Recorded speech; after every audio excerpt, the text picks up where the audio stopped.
Hello, this is Miss April, and today we will be making envelopes. I found this envelope that I think might work for the card I made. Let's test it out. It fits perfectly.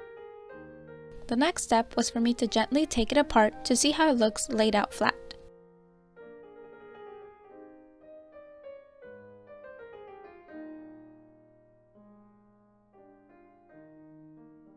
As you can see, the base is the envelope's shape and size. It also has 1, 2, 3, 4 flaps on each side. When folded over, some of the flaps overlap.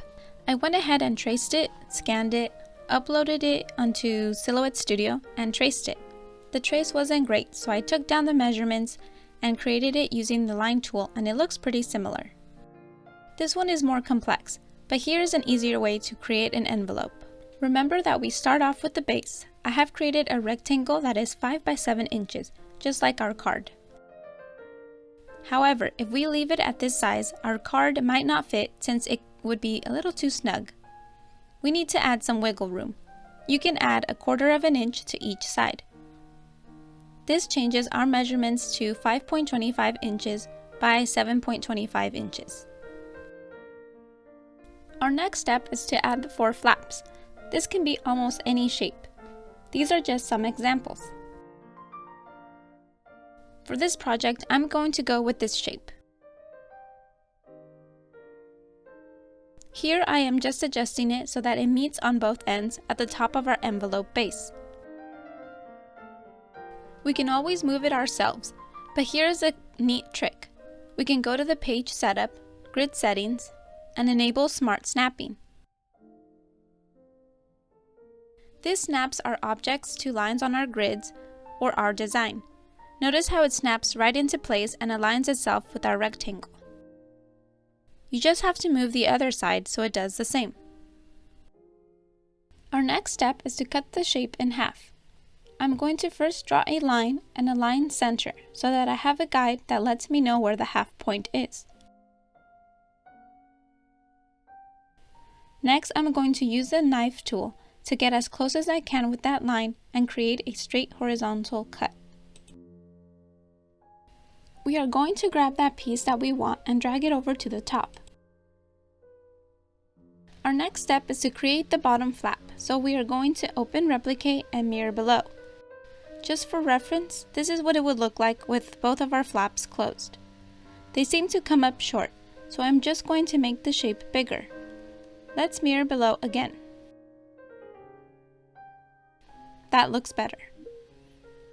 The flap on the side can also be any shape. You could even do triangles.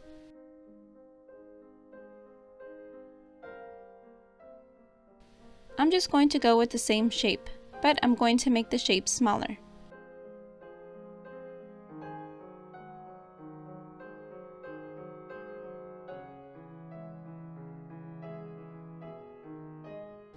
Select the flap on the right and mirror left, then drag it over to the left-hand side.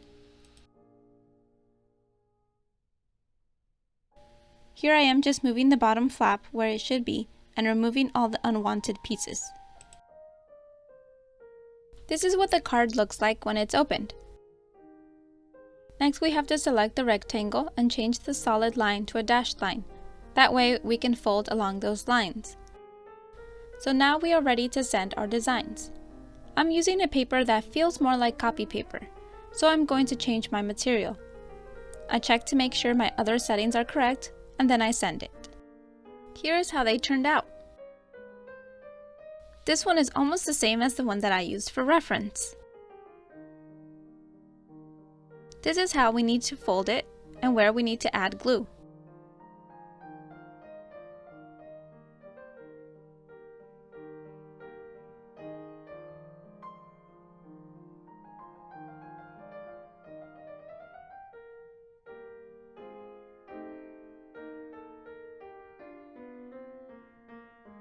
Now we just have to check that our card fits inside.